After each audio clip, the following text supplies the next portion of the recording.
Podemos começar. Alguém gostaria de fazer alguma questão, uma pergunta ou comentário, quer dizer? Sim?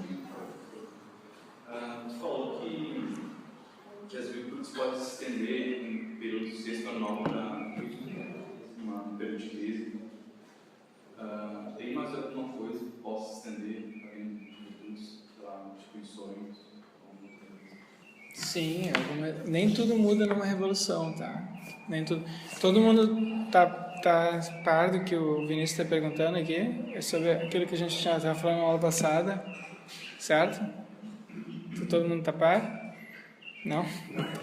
Então, na aula passada eu comentei uma característica das revoluções científicas. Então, contém uma caracterização mais complexa da história da ciência. E não tem uma definição de ciência, não tem um critério único de cientificidade, diferente de Popper. Não tem um critério claro que diga assim, isso aqui é ciência, isso aqui não é ciência. Ele diz, olha, varia historicamente. O que é científico no período pode não ser no outro, o que é científico numa disciplina pode não ser no outro, um método que pode ser científico numa disciplina pode não ser científico em outra disciplina. Tá? Então, o que ele diz? Isso varia historicamente, mas ele tem um modelo para o desenvolvimento histórico da ciência. Então, essa é a contribuição que ele está fazendo aqui. Então, depois a gente tem que ver se esse modelo é adequado, certo? Isso aqui foi apresentado em 1962 e logo em seguida ele muda um pouco, ele vai mudando na obra tardia dele, ele modifica esse esquema, tá? Então nós vamos ver depois na semana que vem, nós vamos ver, talvez hoje já, um pouco de como ele modificou. Mas, então a gente tem períodos, né? A gente tem um período de pré-paradigmática, se diz, mas o mais correto seria assim, o mais adequado seria pré-ciência normal, anterior à ciência normal. Depois a gente tem período pré-normal, assim, tá? É um período em que não há consenso, em que a pesquisa científica numa disciplina não é guiada por natureza, né? Tá feliz, passarinho. Depois a gente tem um período de ciência normal, tá? De ciência normal. E depois a gente tem um período de crise e revolução. Então esse período aqui é um período guiado por um paradigma, e o paradigma é um modelo. É isso que significa paradigma. Paradigma é modelo. É um modelo de resolução de quebra-cabeças. Certo? É um modelo que é apresentado por um experimento, um conjunto de experimentos, ou uma solução exemplar para um conjunto de problemas que se apresentava aqui, que se apresentou ou durante a crise, a gente tem um novo paradigma aqui, ou um período anterior aqui. Então, a gente tem um conjunto de problemas e a comunidade científica ali, esse grupo de cientistas todos tentam resolver esse problema de maneiras diferentes, não tem consenso, até que alguém ou um grupo de pessoas consegue uma solução que é assim fantástica, sabe? Sem precedentes, que atrai, que ela é muito elegante, muito simples, ela é muito fecunda, ela é muito precisa, tem algumas dessas características, não todas. Então a comunidade que está dividida, ela migra para isso e adota isso como um modelo para resolver problemas futuros. Tá? Então, o que eu estava comentando na aula passada é o seguinte, que esse modelo, à medida que ele é adotado, ele vai se gerando teorias aqui. Sucessão de teorias dentro do período de ciência normal. E essas teorias elas todas adotam aspectos essenciais desse modelo inicial. Então isso produz na comunidade um trabalho cooperativo, coordenado, né, e que cristaliza determinados valores daquela comunidade, certas práticas. As pessoas se comportam de um certo jeito e por se comportarem sistematicamente de uma certa maneira, isso produz nelas certas disposições. Então, o valor é isso, é uma disposição de se comportar de certa maneira. certo? Se eu valorizo, por exemplo, a justiça, a igualdade, sei lá, o que a gente valoriza hoje, todos, nossa cultura, a gente valoriza a justiça, a igualdade. Então, a gente está disposto a se comportar, mais disposto a se comportar dessas maneiras, tá? Então, aqui também, que a gente tem, por exemplo, na física newtoniana, na física contemporânea, relativista, mecânica, a gente tem modelos de resolução de quebra-cabeças que exigem a máxima precisão preditiva possível, máxima precisão. Então, os experimentos são montados dessa maneira, as novas hipóteses têm em vista aumentar a precisão preditiva. Então, isso cristaliza aqui na comunidade um valor, precisão preditiva, certo? Então, a gente tem aqui um valor que é cristalizado nesse período aqui, um conjunto de valores, né? Sempre um único. E quando há uma crise, um período de crise, o paradigma passa a ser questionado, esses valores aqui, em geral, eles perduram na comunidade científica. O que está sendo questionado é o modelo, as teorias aqui que são adotadas, mas não os valores. Então, seguidamente, esses valores continuam funcionando como uma baliza, como critério para a escolha de novos paradigmas das perspectivas de evolução, certo? Essa é a ideia. Qual que era a tua pergunta mesmo? Esse é só contexto. O que mais? O que mais que se estende de período posicional para essa o que mais? Bom, o que se espera, né? O que se espera? Se espera essas novas... Então, a gente tem um conjunto de anomalias aqui persistentes. São fenômenos da natureza que a comunidade não se consegue resolver e eles são vistos agora como problemáticos. Antes eles não eram. Antes a atitude psicológica dos cientistas com relação a problemas que eles não conseguem resolver, em geral, sim, a gente não sabe a resposta para isso, mas no futuro a gente vai conseguir a resposta. Em breve nós vamos conseguir a resposta, tá? O avanço da pesquisa vai resolver isso. Aqui, nesse período, não. As anomalias são vistas. Isso aqui é um indicador de que tem algo errado no paradigma, no modelo. Tem algo fundamentalmente errado. Os conceitos básicos estão errados, a classificação dos objetos da natureza está errada, os instrumentos que a gente está usando, tem alguma coisa assim muito, muito básica que está errada. Então, isso aqui agora não é visto como um desafio mais para ser resolvido dentro desse modelo, mas como um indicador, um indício da inadequação do modelo. Tá? Mas então aqui começa a se elaborar aqui de novo a gente tem um período de divisão, como é científico tem os grupos assim mais conservadores que querem manter o paradigma anterior, reformar ele, né? E tem os grupos mais revolucionários que querem um novo paradigma. E então pode haver concorrentes ali, vários concorrentes. Mas uma coisa que em geral se espera dessas novas propostas é que elas preservem no maior grau possível as explicações anteriores, assim, a capacidade preditiva das teorias anteriores. Então, se aqui a gente tem um conjunto de fenômenos aqui que as teorias desse paradigma aqui não conseguem explicar. Mas tem um monte de outras coisas que eles explicam bem. Então, se espera que as novas propostas daqui em diante, elas consigam explicar tudo que essa aqui explica também. Não haja perda na capacidade explicativa. Compreende? Talvez a explicação seja diferente, mas tu não pode, a comunidade científica tu não começa do zero, compreende? Tem um desenvolvimento, quando há uma revolução, uma mudança de paradigma, tu adota um outro modelo, então tem uma ruptura ali. Tem uma ruptura nos conceitos, não todos os conceitos, mas alguns conceitos são alterados. Então, pensem, por exemplo, no conceito de espaço e tempo de Newton e no conceito de espaço e tempo de Einstein. São conceitos diferentes.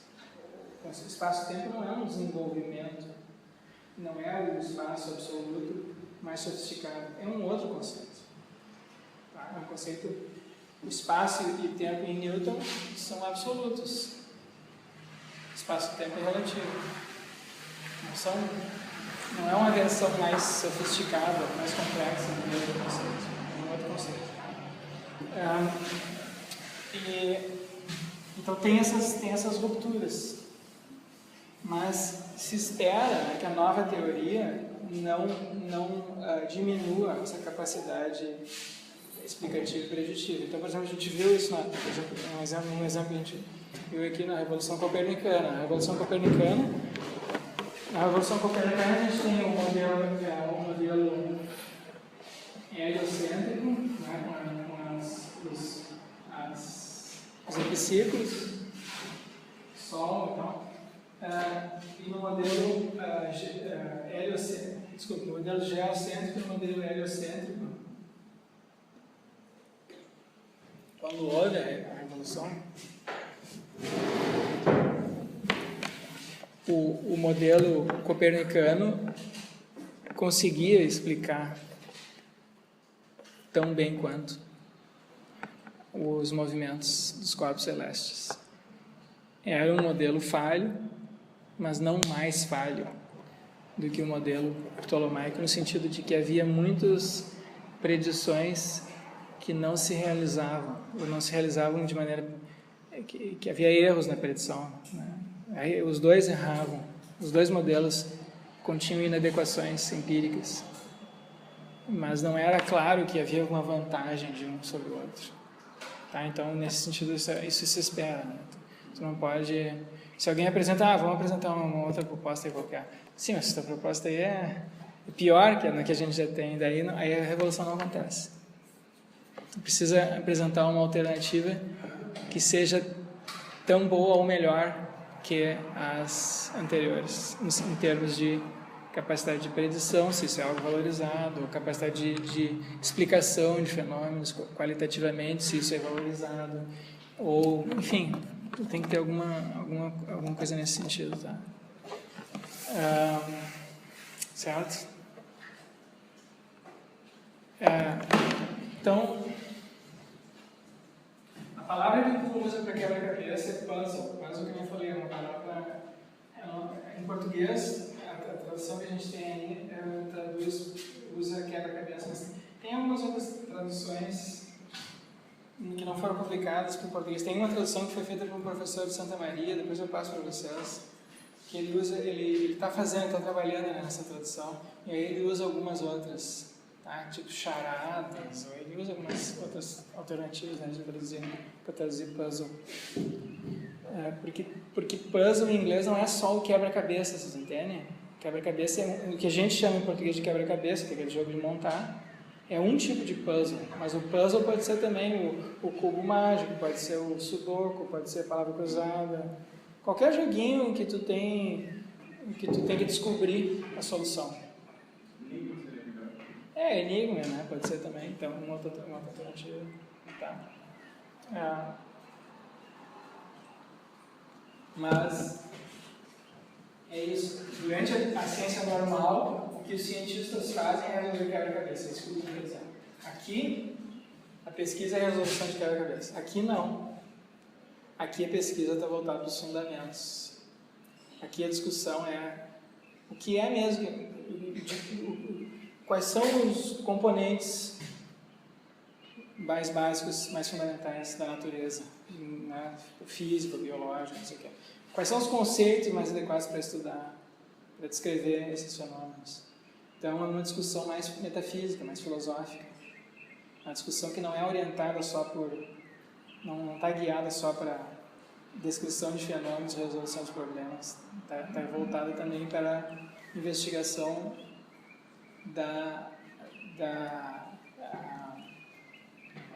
investigação dos fundamentos. Uma coisa que falou no ano passado é que no período de ciência normal as questões envolvem bastante observações e inferências. Como é que é?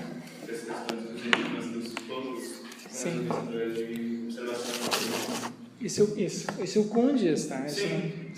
Embora a gente... É um pouco simplista da parte dele dizer isso, tá? Mas é isso que ele diz, que é uma diferença entre o período de ciência normal e o período de crise e revolução, ou o período pré-normal, é que durante o período de ciência normal, as divergências científicas são resolvidas por observações e inferências lógicas. Ele diz isso. E no período de crise tem mais, além disso, né? Além disso. Tem. Elementos ambientais, tem valores. Com elementos psicológicos, sociológicos. Claro, tem valores. E quando a gente está lidando com valores, valores não são observados, tá entendendo? Então, eu tenho que te convencer de alguma coisa. Aí, então, entra o papel da persuasão. E a persuasão é argumentativa, é retórica, em parte retórica. E, então, nesse período, a ciência natural fica mais parecida com a filosofia, com a ética, com a política, com a religião, com o que tu quiser, mas é um fenômeno mais humano, digamos assim. Tá? Tem um trabalho bem interessante que foi feito por uma professora que se aposentou daqui, a Ana Carolina Regner, não sei se vocês conhecem ela. Ana Carolina Regner.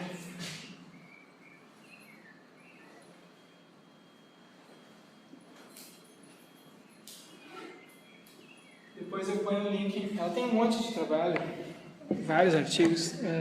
Eu vou colocar um deles que eu acho que é interessante sobre esse assunto. Vou colocar o link na página, tá?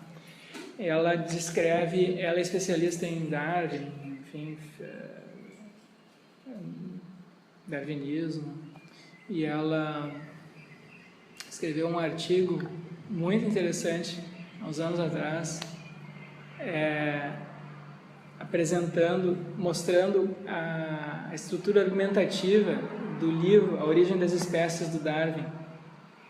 E aí ela pega e compara com o que o Aristóteles escreveu na Retórica. Aí o Aristóteles diz assim, se tu quer persuadir alguém, o que tu tem que fazer retoricamente, né? Retoricamente, o que tu tem que fazer? Aí tem uma receita ali, né, no livro, na Retórica de Aristóteles. E ela mostra que como o Darwin usou tudo que o Aristóteles prescreveu, o Darwin usou na Origem das Espécies. Então tem uma argumentação, entende que o Darwin é o cara que está introduzindo uma nova disciplina, o período revolucionário, não é bem claro o que ele está fazendo aí. Mas, já tinha biologia anterior, esotérica, mas o que o Darwin introduziu é tão diferente, né, que parece até que é algo novo. Mas, então, ele tem um trabalho tendo um trabalho ali que é em parte de persuadir as pessoas. Não basta mostrar fatos e tirar dali, inferir dali, enfim, alguma coisa, porque as pessoas estão vendo aqueles mesmos fatos de maneiras diferentes, né? As pessoas, na época de Darwin, eram todas, digamos assim, essencialistas com relação, a maioria das pessoas eram essencialistas com relação às espécies. Então, elas achavam que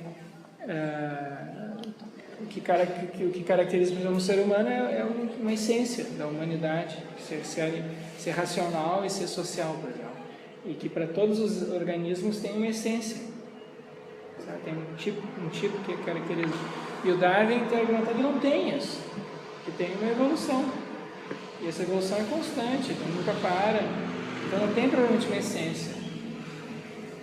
Então, os fenômenos que o Darwin apresenta eram vistos de maneiras diferentes pelos cientistas da época. Ele tem o trabalho de persuadir as pessoas. Esse trabalho de persuasão, ele é mais evidente para nós. A gente tem a experiência cotidiana disso na política, né? Quando a gente está com questões éticas, especialmente na política. Se a pessoa tem, por exemplo, se é uma pessoa de esquerda discutindo uma pessoa de direita, dá para ver que elas têm concepções fundamentais, básicas, diferentes, e aí elas não se entendem. Não é porque o problema não é assim, qual é que vai ser a lei, se a lei vai ser essa, se aqui vai ter controle das armas, ou vai ter liberado, se vai ter aborto, não vai ter aborto. Tem algo muito... A razão pela qual as pessoas não se entendem nesses assuntos é porque tem tem certas concepções mais básicas sobre o que é um ser humano, ou sobre como é que funciona a política, a sociedade, e que não são explicitadas nessas discussões, certo? Então, o trabalho é um trabalho de persuasão. Tu tem que levar a pessoa a ver o mundo um pouco mais parecido contigo, se tu quer persuadir ela. E esse é um trabalho em parte psicológico. Então, é isso que acontece aqui nesse período, tem esse elemento psicológico, tá? E a comunidade, embora ele seja balizado, não é arbitrário, ele é balizado pela história da ciência passada. Tu não vai propor, não é qualquer coisa que pode substituir aqui o modelo ptolomaico, tem que ser uma coisa tão boa quanto em termos explicativos e subjetivos. E além disso, tem certos valores que foram cristalizados aqui durante o período de ciência ptolomaica e que vão ser usados agora na avaliação dos novos modelos. Então, não é uma escolha em que esses elementos históricos, contingentes, empíricos, um pouco arbitrários, influenciam, mas eles influenciam dentro dessas balizas que são fornecidas pela história da ciência, certo? Em termos teóricos e em termos valorativos. Minha pergunta seria, então, como eu quero dizer que no período de ciência normal a ciência é neutra? Se é neutra? Não é neutra, porque o problema é que no período de ciência normal, como no período de ciência normal, o período de ciência normal é um período em que os cientistas são semidogmáticos. São semidogmáticos. Que fazem tudo. Tá. Não, mas tu gostaria de jogar comigo? Tá tudo bem? Dentro não teve aula mesmo escrita aqui.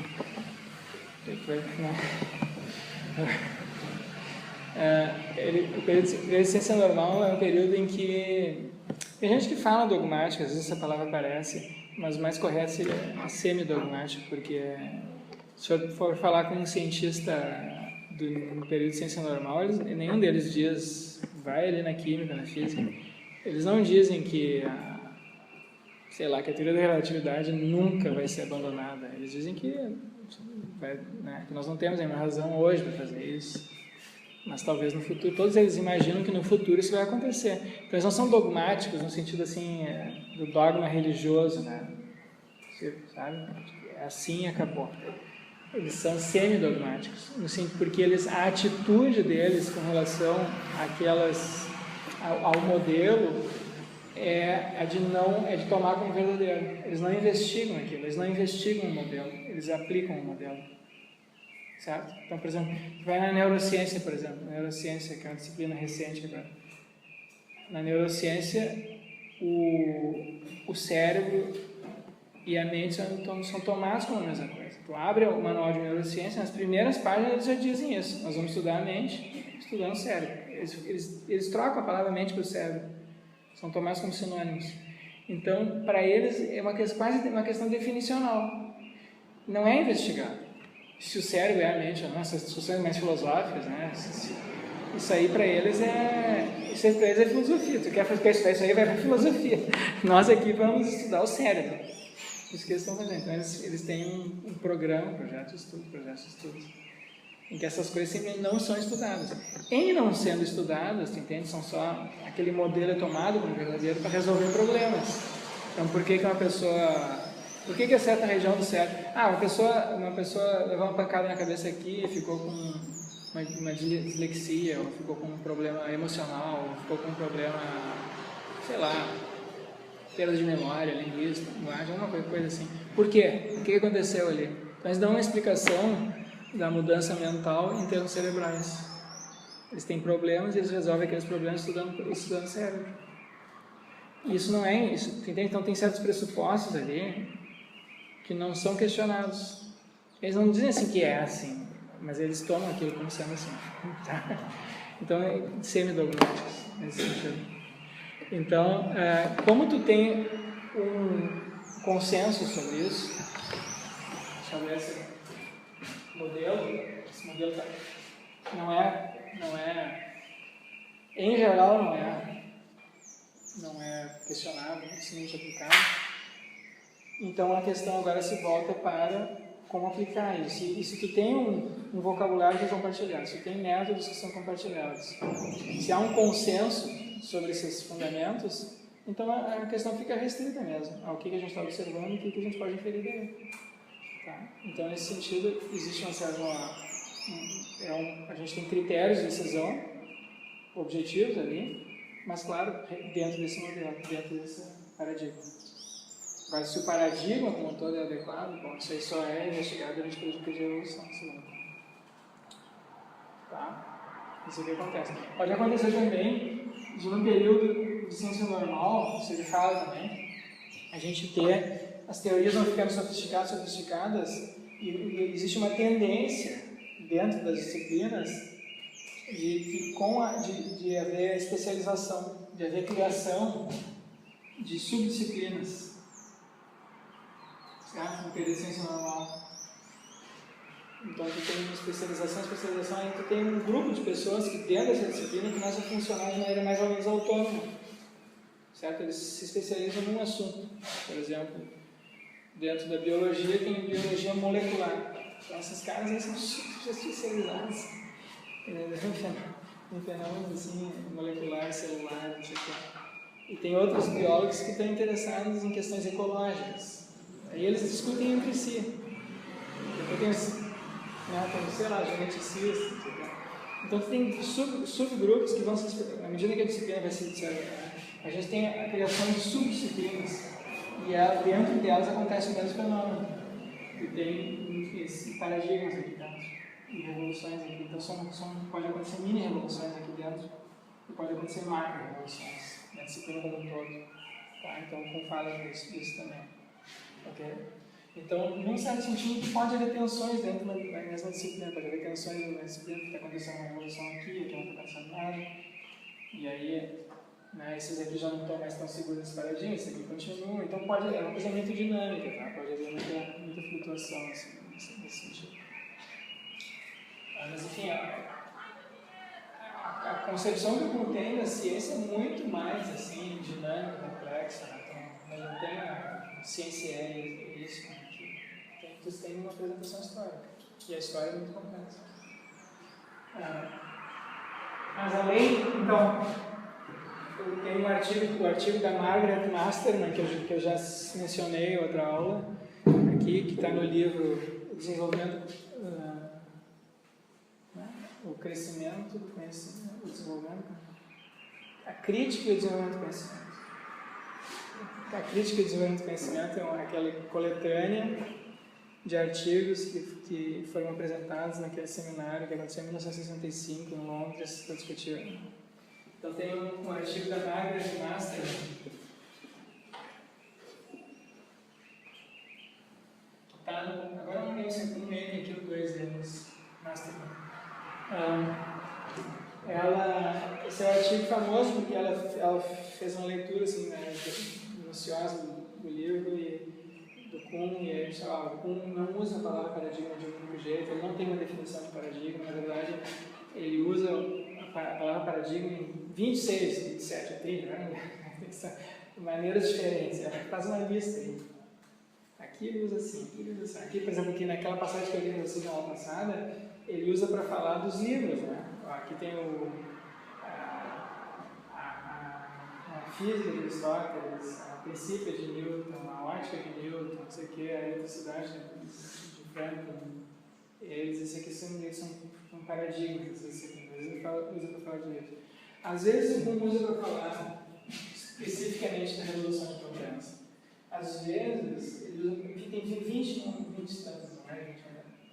E ela agrupou essas maneiras todas de falar de paradigma em 3 grandes grupos. Um diz respeito à resolução de quebra-cabeças. Outro diz respeito à visão de mundo, os fundamentos da disciplina, certo? O que a natureza é feita. E um outro diz respeito a compromissos institucionais, sociais e pessoais que guiam as práticas científicas naquele período. E ela diz, existe uma tendência das pessoas de ver o paradigma como sendo essencialmente uma visão de mundo. Esse não é esse o aspecto central, o aspecto mais importante é esse aqui, resolução de quebra-cabeças. Mas tá, se não está resolvendo quebra-cabeças de uma certa maneira, está seguindo certas regras, então existe um vocabulário que vem junto com isso, existe uma metodologia que vem junto com isso, existe um entendimento tácito de que os elementos da natureza são tais e tais, Então, você está resolvendo problemas químicos hoje, está usando a noção de elemento químico, reações químicas, a tabela periódica, enfim, a caracterização que se faz hoje das diferenças entre os elementos químicos em termos atômicos, né? E então, disso que vem a visão de mundo, vem daqui, né? Do tipo de modelo de resolução de quebra-cabeça. Para ela, o que é mais fundamental vai ser a resolução de quebra-cabeça. Tá? E é dessa resolução de quebra-cabeça que vem esse elemento também dogmático. Eu não questiono mais, não questiono essa visão de quem, essa visão de mundo, essa concepção básica, que é tomada como noção verdadeira, que é usada, que é aplicada, que é questionada, e isso são sempre dogmáticos que são relacionados. E existem compromissos aí, sociais, institucionais, que implementam isso. Né? Quais são as revistas que é adequado publicar, quais são as autoridades nessa área, né? Quem são aqueles indivíduos que têm mais influência nessa área, porque já fizeram grandes contribuições, então eles passam a ter esse jogo de reconhecimento mútuo, né? na ciência, de crítica e reconhecimento. Faz uma coisa, o sujeito tenta, o outro lá tenta mostrar que está errado, ou se acha que está certo, ele cita o teu trabalho. Então, tenta um jogo de reconhecimento, de valorização, né, do trabalho uns dos outros, que é um tipo de trabalho cooperativo. Esse tipo de coisa funciona muito bem no período de ciência normal. No período de crise e revolução, não. No período de crise e revolução, ele fica fragmentado. O trabalho de novo deixa de ser cooperativo. Esse jogo passa a acontecer só dentro das escolas de pensamento. Ele não é universal, não é que nem no período de ciência normal. Tá? Tá claro isso? Então, o que mais que a gente tem aqui? Isso aqui, então, com relação à noção de paradigma. E agora, mais especificamente, aqui com relação à noção de que acontece num período de crise e revolução. Então, uma coisa importante é essa noção aqui de anomalia, que eu já tinha mencionado. É uma palavra que o Kuhn enfatiza bastante e que ela é aparentada a noção de contra-exemplo, certo? Um contra-exemplo é uma observação particular que contradiz uma predição derivada de uma hipótese ou teoria. Isso é um contra-exemplo. Muitas vezes acontece isso. Acontece uma observação que contradiz uma predição. Mas nem sempre, em geral, os cientistas não tomam aquela observação que contradiz uma predição como sendo um contra-exemplo. Eles dizem assim: alguma coisa aconteceu aqui que a gente não sabe bem o que é. Por que a gente observou isso? Não sei, é uma anomalia. A mesma observação pode ser tomada como um contra-exemplo ou como uma anomalia, vocês entendem? Então, anomalia sempre tem. Para qualquer teoria, não existe nenhuma teoria científica que explique tudo. As teorias científicas sempre têm um conjunto de problemas que estão em abertos. E muitos desses problemas dizem respeito a essas anomalias, são fenômenos inexplicáveis, dado a compreensão que as teorias e hipóteses que se tem atualmente nas ciências. Então, o que acontece é que com o passar do tempo, essas anomalias vão se tornando mais numerosas e mais difíceis de resolver. E então, elas passam a ser vistas então como contra-exemplos. As teorias anteriores, aqui o próprio modelo como um todo. Existe uma mudança na percepção, uma mudança psicológica na atitude que os cientistas têm com relação ao que eles estão vendo. Tá? Professor, essas anomalias acontecem, mas algumas delas são explicadas adicionando na teoria alguns pressupostos. Sim, as hipóteses auxiliares, aquelas, sim, é isso que acontece pela ciência normal, né? tu vai consertando, vai remendando as teorias para evitar aquela anomalia. Mas algumas anomalias são muito persistentes. Então tu tenta consertar a teoria de um jeito e tem um problema em outro lugar, certo? Então aquelas anomalias, por exemplo, da velocidade da luz para a física newtoniana foram muito persistentes. Eles tentaram resolver aquilo de muitas maneiras, mas sempre voltava de um jeito ou de outro. E então primeiro apareceu com a observação dos movimentos das luas de Júpiter. As luas de Júpiter não elas não levam sempre o mesmo tempo para girar ao redor de Júpiter. Então ninguém sabe explicar isso. Por que às vezes a Lua gira mais rápido? Pega uma Lua, né? E às vezes ela gira mais rápido ao redor de Júpiter, leva menos dias, às vezes leva mais dias. E aí eles observaram que isso depende de se está se aproximando da Terra, está se afastando, está mais longe, está mais perto. Então, se a velocidade da luz é finita, isso explicaria. Então aí tinha um indício de que a velocidade da luz era finita, mas a física newtoniana dizia que a velocidade da luz era infinita. Então esse aí foi um problema. Bom, aí depois, no século XIX, teve a teoria do eletromagnetismo de Maxwell, que previa também a finitude da velocidade da luz. Então, teve muitos desenvolvimentos desse tipo, assim, sabe, que sugeriram, afirmavam que a velocidade da luz era infinita e a física newtoniana então tinha que ficar criando soluções, né, para conciliar isso. Então esse é um tipo de anomalia persistente que só foi resolvido, daí com Einstein. A teoria da relatividade de Einstein então, toma isso daí como ponto de partida. Certo? A velocidade da luz é finita. O que se segue daí agora? Segue-se que o espaço e o tempo são relativos. Aí abandonou a nova concepção. Então isso é uma mudança radical. O que é um tipo de pesquisa assim, mais parecida com a ciência normal, nesse domínio? Por exemplo, teve durante muito tempo havia projetos de pesquisa no sentido de calcular a velocidade da luz. Qual é que é a velocidade da luz? Mais ou menos 300 mil quilômetros por segundo. Mais ou menos quanto? É 299 mil, agora não me lembro agora. Não sei se alguém sabe qual é quanto é.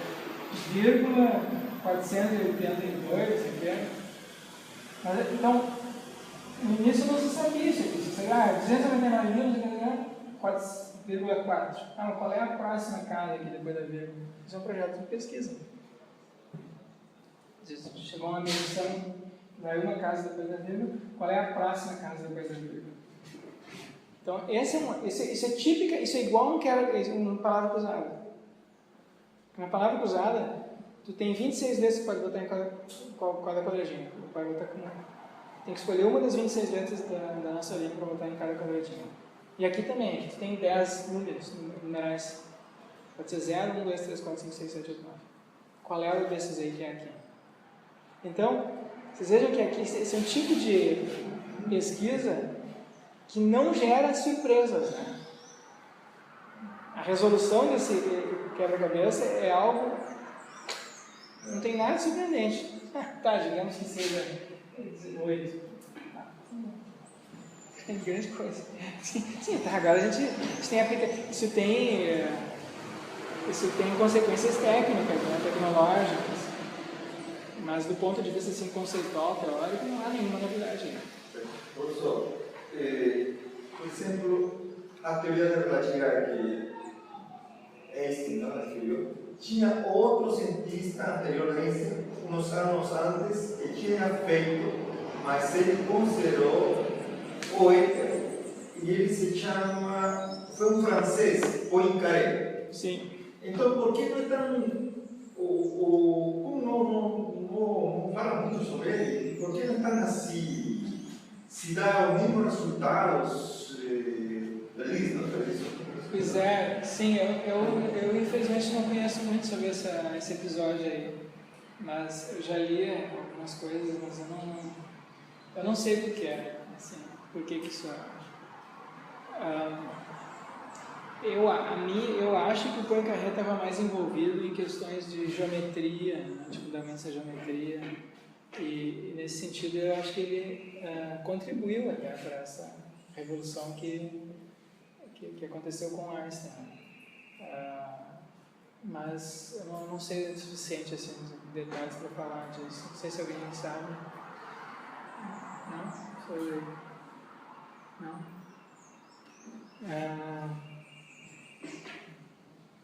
Bom, o que mais que a gente tem aqui? Esses dias eu vi, umas 2 semanas atrás, tem um outro documentário no Netflix, que eu tinha comentado aqui do Einstein. Tem um outro desses documentários em que eles entrevistam, que são grandes questões assim, que estão em aberto na ciência. Agora não lembro o título.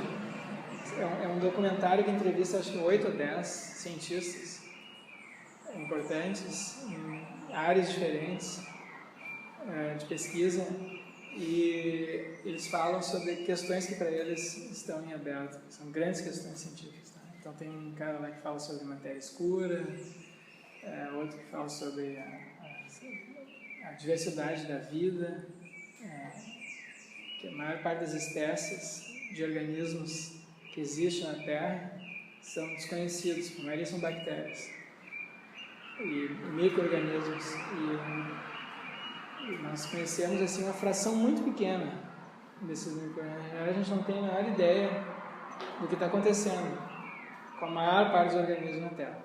A gente conhece só os organismos grandes. Aí vários outros, e um dos pesquisadores que foi entrevistado era um chinês que trabalha nos Estados Unidos e que construiu o relógio mais preciso do mundo atualmente. O relógio mais preciso, relógio atômico. E esse relógio é tão preciso que ele consegue, ele altera a contagem do tempo se tu elevar ele 1 metro, ou baixar ele 1 metro. Isso é uma predição da teoria da relatividade, né? Quanto maior, mais forte o campo gravitacional, mais devagar o tempo passa. Quanto mais fraco o campo gravitacional, mais rápido. Um elevado quando sube, a aceleração é menor. Sim. Então, é o mesmo fenômeno aquele da pessoa viajando, né, numa espaçonave. Como que o efeito da gravidade sobre nós é igual ao efeito da aceleração numa espaçonave. É como se a gente... O Einstein usa esse experimento mental. Se a gente estivesse numa caixa, uma sala sem janelas, no espaço, flutuando no espaço, e uma espaçonave nos puxasse por uma corda, a gente ia sentir como se a gente ia para um lado da caixa, para o chão da caixa, digamos, e como se a gente estivesse sendo puxado para baixo, nem quando a gente sobe no elevador, no prédio. Mas o mesmo efeito seria produzido se essa caixa se aproximasse, por exemplo, da Terra. E aí, se a gente está dentro da caixa, a gente não ia poder discriminar entre estar sendo acelerado por uma espaçonave ou se aproximando de um campo gravitacional como o da Terra. Então, o efeito é o mesmo. Então, aquele mesmo efeito que é produzido por o relógio andar mais devagar quando está sendo acelerado numa espaçonave, esse teste também já foi feito, pode ser produzido assim com relógios muito precisos, aproximando ou afastando um campo gravitacional. E aí esse sujeito é entrevistado também. E é bem interessante assim, o que eles dizem.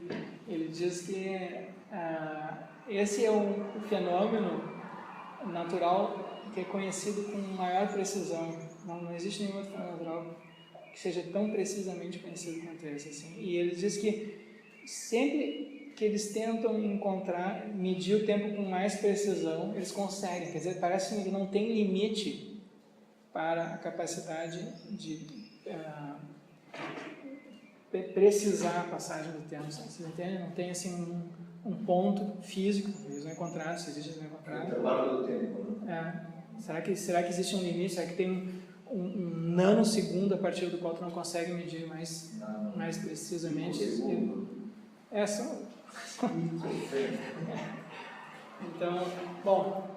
Então, esse também é um trabalho de ciência normal, né? Tem a teoria, que é a teoria da relatividade, tu trabalha com isso, tu aplica isso, vai tentando fazer uma medida mais precisa agora da passagem do tempo. Professor, mas por exemplo, nesse caso do relógio, ele está fazendo esse instrumento, não, para medir o tempo, para corroborar a teoria, não, da relatividade. Ele está resolvendo um quebra-cabeça. Esse quebra-cabeça é assim. Aqui tem a passagem de tempo, uma hora. Qual é a precisão máxima que eu consigo dizer? Então tem horas, segundos, décimos segundos, centésimos segundos, milésimos segundos, e aí vai. Eu estou no nanosegundos já. Então, agora será que conseguem mais adiante, com um relógio mais preciso ainda? Esse é o desafio, é um quebra-cabeça. Então não é nem para corroborar, vocês entendem? Não tem essa ideia de que eu tenho... O paradigma não é uma teoria. O paradigma não é uma teoria que eu confirmo ou desconfirmo. O paradigma está fora de questão. O paradigma não é investigado. É um modelo para a pesquisa. Então, a teoria da relatividade do Einstein funciona como um modelo para esse sujeito aí. E ele usa ela. Ele toma ela como um instrumento para resolver o quebra-cabeça. E o que pode estar em questão são teorias particulares aqui, que são elaboradas a partir disso aí. Então, teorias particulares, sei lá, da construção de relógios, ou isso, aquilo, a interferência, do campo gravitacional, dos instrumentos, dos materiais usados. Aí eles têm teorias particulares que podem ser verdadeiras ou são testadas, né, na construção de novos relógios. Enfim, isso sim, aí tu tem confirmação e desconfirmação, mas aqui no nível do paradigma não tem problema de confirmação e desconfirmação. Tu tem confiança ou desconfiança. Tá? Mas nunca teste direto. Não tem um teste direto do paradigma. Tá? Então isso aqui em parte esses fenômenos da anomalia, das crises, são em parte psicológicos, são fenômenos em parte psicológicos. Isso é um ponto interessante. Tá? Essa é uma mudança importante de como com relação aos filósofos anteriores, porque está introduzindo esses elementos agora mais subjetivos psicológicos na caracterização da ciência. Ele diz isso é constitutivo da ciência. Isso não é... O que o Popper diria? O Popper tem um artigo lá naquela coletânea em que ele diz isso, olha, se os cientistas fazem isso que o Kuhn está dizendo que fazem, na ciência normal, a maior parte do tempo, né? Tanto pior para eles, ou para a ciência. Eles não estão à altura do ideal de ciência, isso é que o Popper diz. O Popper pega aquele ideal que ele tem e usa aquilo para julgar e diz, isso aqui, eu sei que isso acontece, mas infelizmente é assim. Vocês aí que agem assim de maneira dogmática não estão à altura do ideal da ciência, não estão satisfazendo os critérios de cientificidade que caracterizam essa disciplina. E o Kuhn responde dizendo, não, isso é constitutivo da ciência. Isso aí esse ideal de ciência só existe na cabeça dos filósofos. A resposta do Kuhn. Claro, mas vocês entendem, são pontos de partida diferentes, né? Então, o que mais existe? Então, o que é uma revolução para Kuhn? A revolução para Kuhn é uma mudança de paradigma. O que a gente chama de revolução? A revolução copernicana, a revolução einsteiniana. A revolução em Kuhn é uma mudança de paradigma. O que é uma revolução para Popper? A revolução para Popper é uma mudança de uma conjectura muito geral, muito grande. Professor, você pode chamar a revolução da informática, que teve dos 50 ou 60 para aqui? Nossa, revolução na informática? Mas, sim, mas aí... Qual revolução você está falando? Não, certo, porque mudou muito da era da informática. Sim, mas aí a gente está falando de uma coisa social, não de uma disciplina científica. Isso aqui que o Conda está falando ele está buscando um modelo para descrever o que acontece com as disciplinas científicas. Ele não está falando de fenômenos sociais. Isso que aconteceu com a informática foi um fenômeno social, a sociedade mudou. Dentro da informática, da computação, aconteceram também mudanças, mas eu não saberia falar sobre isso, nem como falo, não sei. Sabe? Porque essa é uma área de ciência aplicada. E a ciência aplicada, então, a informática, a engenharia, medicina, essas disciplinas, elas são influenciadas por outros fatores, né? Bem mais do que a ciência pura, digamos assim. Porque existem essas demandas sociais que conduzem as ciências aplicadas mais para um lado ou mais para o outro.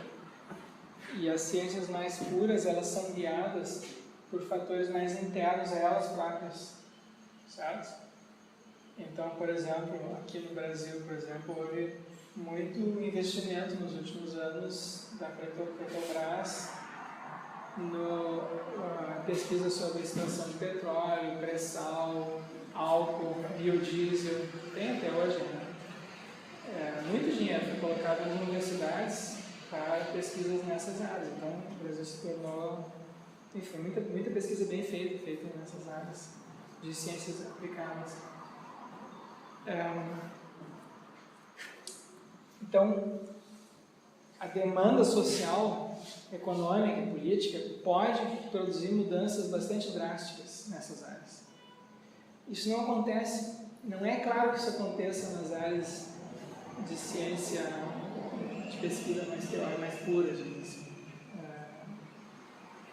As revoluções que aconteceram na física, na biologia, não é evidente que elas, não é nada evidente que elas tenham sido produzidas por demandas sociais, por pressões sociais. Na verdade, o que acontece na sociedade não parece afetar muito o desenvolvimento da ciência. Então, houve períodos na história da ciência em que se tentou fazer isso, né? Então, houve, por exemplo, tentativas de influenciar a biologia, por exemplo, a biologia química, física, por exemplo, a biologia pelos nazistas, por exemplo, ou a química, a física pelos stalinistas na União Soviética, que queriam uma ciência marxista, dialética. Isso não deixou nenhum rastro no desenvolvimento posterior da ciência. Quando o regime caiu, acabou aquilo lá. Mas você precisa falar disso no regime nazista. Na ciência usou outras teorias, mas desenvolveu bastante. O que? No regime nazista. Não, o desenvolveu o quê? Ciências. Física. Não, a Alemanha. Não foi por causa do nazismo. A Alemanha já era. A Alemanha, antes do nazismo, pega os prêmios Nobel de ciências aí, antes e depois da Segunda Guerra Mundial. Antes da Segunda Guerra Mundial, a Alemanha domina. Antes dos nazistas. E depois da Segunda Guerra Mundial, os Estados Unidos. Então, não tem... O nazismo foi só na década de 30, né? 30 até o final da guerra. Então, a Alemanha era a principal potência científica do mundo no início do século.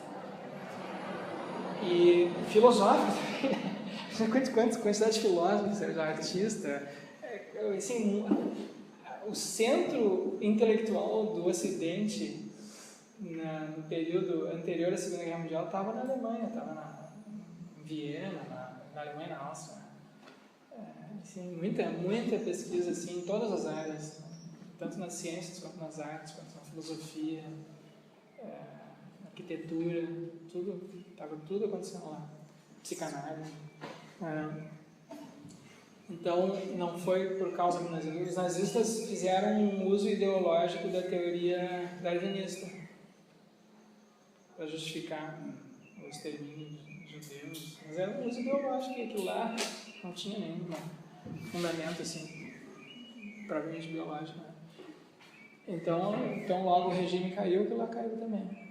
Então, isso que o Kuhn diz. Existem essas influências assim, psicológicas, às vezes sociais, ideológicas, persuasão que acontecem aqui, mas são influências internas da própria ciência, da comunidade científica, uns tentando convencer os outros. São escolas que se formam dentro da comunidade científica. Por exemplo, dentro da comunidade científica, durante a Revolução Copernicana, aqui, havia gente que estava resistindo, os mais conservadores estavam resistindo isso daqui, por razões que eram em parte religiosas. Né? Tem a passagem na Bíblia famosa que diz assim que um anjo fez o sol parar no céu para que não sei o que acontecesse. Tem uma passagem assim na Bíblia. E aí isso foi usado uma vez numa discussão dessas para dizer, tá vendo, se o sol parou é porque se move, né? Então o sol está se movendo aqui não, porque o sol está no centro. Então o sol não está se movendo, a terra está se movendo. Então isso foi usado, mas vocês vejam que ele foi usado por um astrônomo num debate interno, certo? Da mesma maneira que valores assim, estéticos foram usados por Copérnico para justificar a sua posição. Copérnico e Galileu também usou essa argumentação de tipo mais estético, Galileu também usou. Então isso está acontecendo internamente a ciência. O Kuhn nunca disse assim que tem uma influência de fora da ciência para dentro da ciência, nessas áreas mais puras. Né? Embora exista essa quase uma espécie assim, de lenda popular, né? De que a igreja tem influência sobre isso. Né? Mas você vai ver mesmo a política, não sei o que, mas isso afeta muito pouco. A gente não... Isso é o que o Kuhn está dizendo. Depois a gente vai ver que tem gente que não pensa bem assim, tá? Aí tem essa discussão, onde é que está. Mas o que o Kuhn diz é que o que é determinante é o que acontece dentro da comunidade científica. Se dentro da comunidade científica tu tem pessoas que têm autoridade científica, que são reconhecidos como bons cientistas, e eles usam então esses argumentos de tipo estético, de tipo religioso, não sei o que, metafísico, aí pode ser que isso aí influencie, mas influencia porque passou por aquele cientista, que é individualmente uma autoridade científica naquela disciplina, entende? Não porque a instituição, igreja, o Estado, polícia, de fora afetou a comunidade como um todo. Isso aí raramente acontece. Isso aí raramente...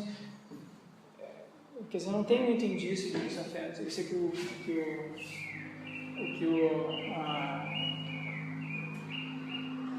Kuhn diz. Veja o caso do Einstein, que era judeu. Professor, veja o que o senhor está explicando, por exemplo, após a Segunda Guerra Mundial, os aliados se repartiram, os cientistas alemães foram para Estados Unidos, e um dos que estuvo a mando do projeto da NASA, que era o Von Braun, e tinham russos. E a partir daí eles começaram a desenvolver bastante. Sim, isso é pesquisa aplicada, né? Corrida tecnológica para construir bombas, foguetes. Isso é ciência aplicada, isso é engenharia.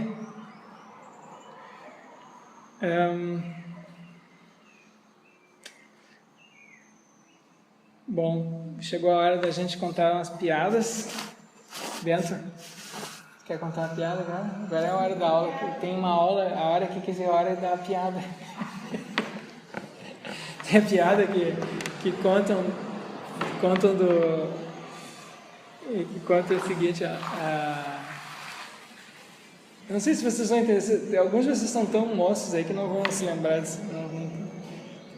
Nos Estados Unidos tem uma piada que é assim, as duas melhores coisas que já aconteceram, quais são as duas melhores coisas que já aconteceram para o ensino superior americano?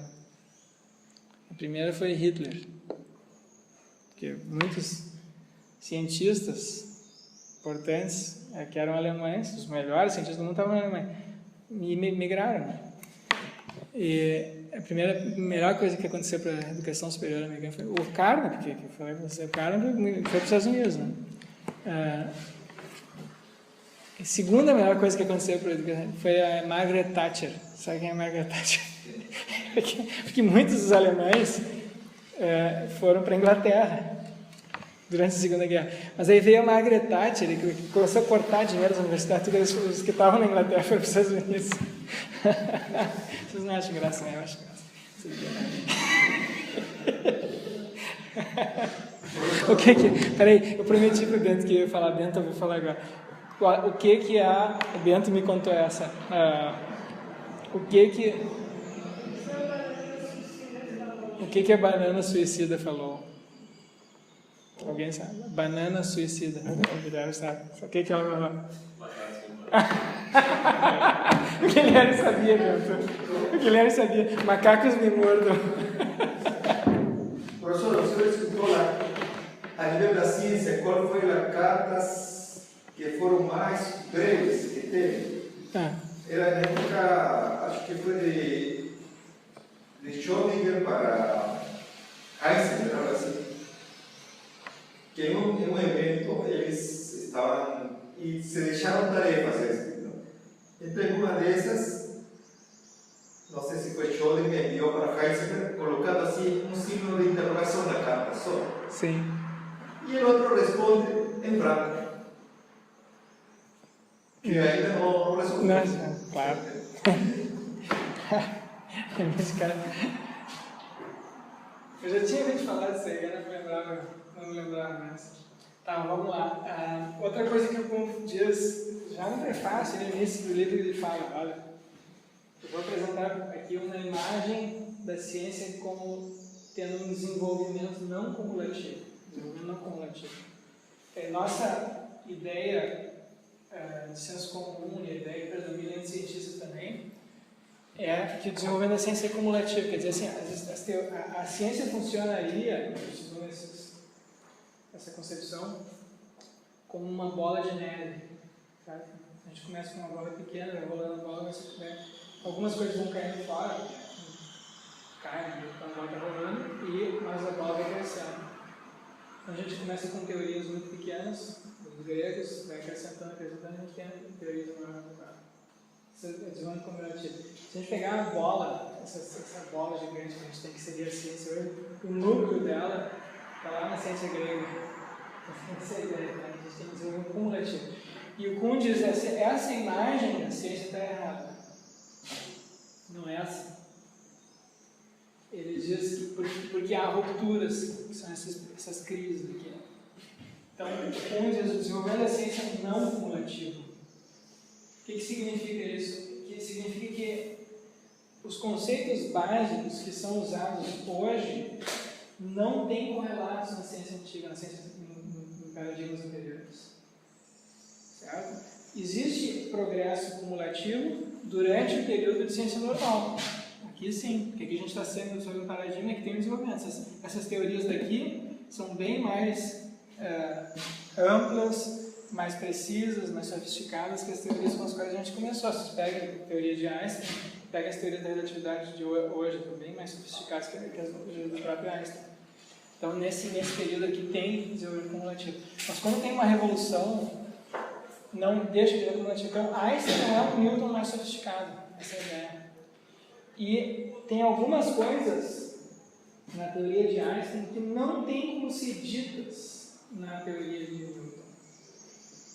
Certo? Então, isso é que Kuhn usa o conceito de incomensurabilidade. Esse conceito foi introduzido por ele e por um outro filósofo da ciência nessa mesma época, que é Paul Feyerabend. Depois a gente vai ver. Paul Feyerabend.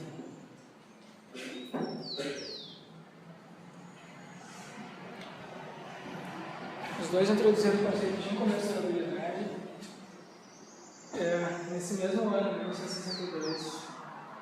E daí tem uma grande discussão sobre o que significa isso aí, né? Porque também no livro do Kuhn ele não está bem caracterizado.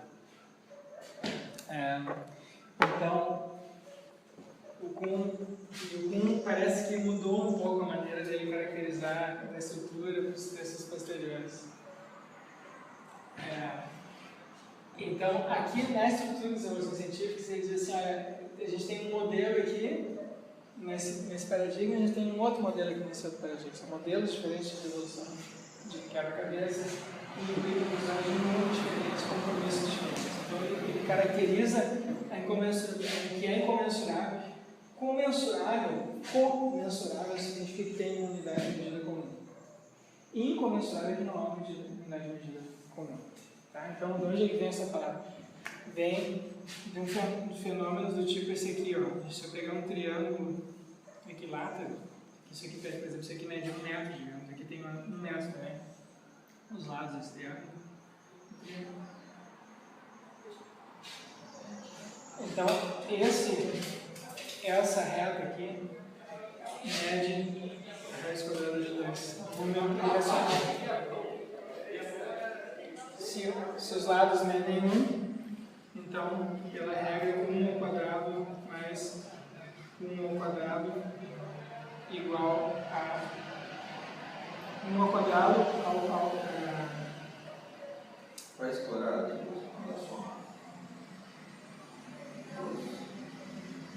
Oi? 1 mais 1, 2, que raiz quadrada 2. Exatamente, 1 mais 1, 2. Então isso aqui, como é que. Peraí, o que eu estou fazendo errado? Professor, eu estou tirando tablas. A hipotenusa ao quadrado é a soma dos quadrados catépicos. Tá certo. É isso? Tá certo? Não, bota só ao lado. São 2, mas. Bota 2 mais 2. O que eu estou fazendo errado aqui? Eu sei que hipotenusa é H ao quadrado. H quadrado. H quadrado. Então aqui o 1 ao quadrado é 1 mais 1 igual a H ao quadrado. Então 2 igual a H ao quadrado. Então essa Tira da raiz quadrada. Esse raiz quadrada de 2 igual a H. Tá. Então, só que essa raiz quadrada aqui é um número irracional. E o que significa irracional? Significa que eu não tenho como expressar esse número com números inteiros, nem com frações de números inteiros. Eu não tenho como expressar esse número aqui, isso aqui eu não posso expressar, não é 1, não é 2, é um número entre 1 e 2, mas eu não tenho como expressar isso em termos de 1 meio, ou 1 quarto, ou 1 vinte, alguma coisa assim, ou 7 oitavos, alguma coisa, eu não tenho como expressar, tá? Não existe nenhum fração que eu possa usar para expressar esse número. Então, esses números aqui, esses lados aqui são expressáveis por números inteiros ou por frações. Tanto faz eu escrever um, né? Posso escrever esse também. Mas esse daqui não tem como. Então, exato, o problema dos Pitagóras. Se tem os Pitagóras expressassem nada do sujeito para o sujeito, o cara do sujeito foi morto. Tem essa lenda. Sabe? Se o cara que descobriu isso aqui foi. Enfim, jogou contra o gás lá. Mas enfim, não se sabe o que aconteceu. Mas, enfim, incomensurável nesse sentido, tá? Porque aqui eu tenho uma unidade, eu tenho uma medida que eu posso expressar usando esse tipo de unidade, aqui eu tenho outra, e esse daqui eu não consigo expressar assim. Então não tem uma unidade de medida comum que eu possa expressar o tamanho dessa reata comparativamente com essa reata aqui. Mais tarde, um usa isso aqui, essa mesma noção, em termos de não intertraduzibilidade. Certo? Ele diz assim que existem alguns conceitos de um paradigma, conceitos básicos e centrais de um paradigma, que não tem como ser traduzidos na linguagem de um outro paradigma e vice-versa. Então, eu tenho linguagens que são parcialmente, não totalmente, mas parcialmente não intertraduzíveis. Tá. Mas a diferença desse conceito que tu falou agora com incomensurabilidade, pode distinguir a diferença entre o conceito que tu falou agora com incomensurabilidade? Esse conceito agora de caracterizado em termos de não intertraduzibilidade, nessa segunda versão, que é a versão do Kuhn mais velho, mais maduro, é uma noção, ela é caracterizada em termos linguísticos, né? Em termos de tradução. E essa, a noção com a qual ele começa, ela é uma noção que se aplica a isso aqui. Você tem modelos diferentes, visão de mundo, compromissos diferentes. Isso aqui não é linguístico, não é exclusivamente linguístico.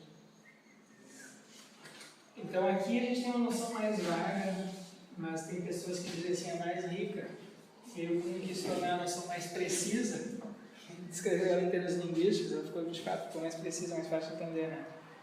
Mas talvez perca um pouco da riqueza aqui, porque eu tenho um fenômeno um pouco mais complexo. Tá? Então, é incomensurável. Então, tem coisas que sim. Então, o que acontece é que se eu uso alguns conceitos básicos, muito básicos, que não são traduzíveis para a linguagem dos meus adversários, eles não entendem o que eu digo. Eles não entendem o que eu digo. Né? Então, quando a gente tem essas escolas de pensamento diferentes, é isso que acontece. Eles falam uma coisa, outros não. Às vezes a palavra é a mesma, mas o significado é diferente e eu não tenho como verter um para o outro. Tá? Então a pessoa sempre não entende. E é isso que a gente vê, por exemplo, nesses debates políticos, ou éticos, ou às vezes religiosos. São conceitos básicos muito diferentes que são usados. Às vezes a palavra é a mesma, mas o conceito é diferente, vocês entendem? Então as pessoas sempre não se entendem. E existe uma quebra na comunicação, uma falha na comunicação.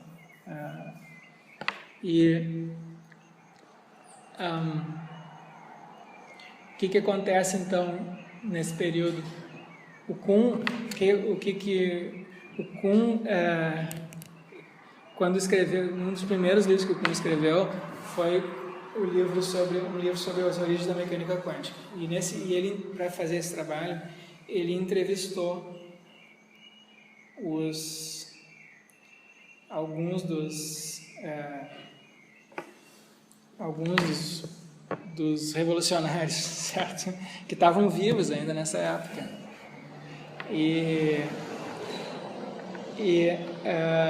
Enfim, já eram todos prêmios nobres e tal. E o Kuhn pediu para eles lerem trabalhos que eles mesmos tinham escrito antes do desenvolvimento da mecânica quântica e explicar para ele o que tinha de diferente. Né?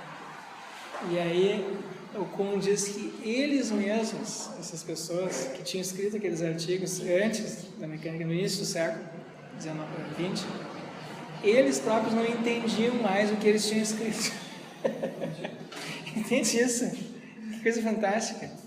Então é uma coisa que pode acontecer de um indivíduo para o outro, né? Tem dois cientistas que adotam modelos diferentes e eles não se entendem. Mas pode acontecer também com um mesmo indivíduo. Se ele muda, depois ele adota aquele outro ponto de vista, aquela outra maneira de resolver, adota um outro vocabulário, incorpora aquilo, ele já não entende mais o que ele mesmo escreveu. É fantástico. Então, é um fenômeno que o Kuhn compara com o da Gestalt. Sabe aquelas mudanças de Gestalt que tem? Posso ver uma figura do pato coelho, que ele usa ali, pato coelho. Vejo uma figura, e às vezes é um pato, às vezes é um coelho, mas o que tem ali? Eu não consigo ver como um pato e como um coelho ao mesmo tempo. Ou eu vejo como um pato, ou eu vejo como um coelho. E se eu mudo, eu posso mudar, mas não ver ao mesmo tempo. Tá?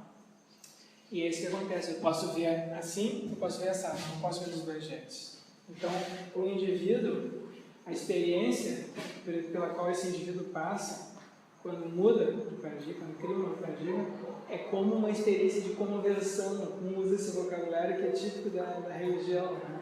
Como conversão, se converte. Então, o livro do Kuhn está cheio dessas coisas que são estranhas, né? na literatura tradicional da filosofia da ciência. São fenômenos assim humanos. Tá, então vamos parar por aqui. A gente continua na semana que vem. Então, na segunda, não vai ter aula, vocês façam aqueles exercícios. Eu ainda não consegui terminar a conversão. Tá? Mas façam, é só um exercício, não se preocupem. A gente se encontra na quarta-feira, então, tá? E eu vou, daí na quarta e depois na outra semana eu vou falar das críticas, do Kuhn tardio, das críticas que o Kuhn recebeu e dos desenvolvimentos posteriores, tá?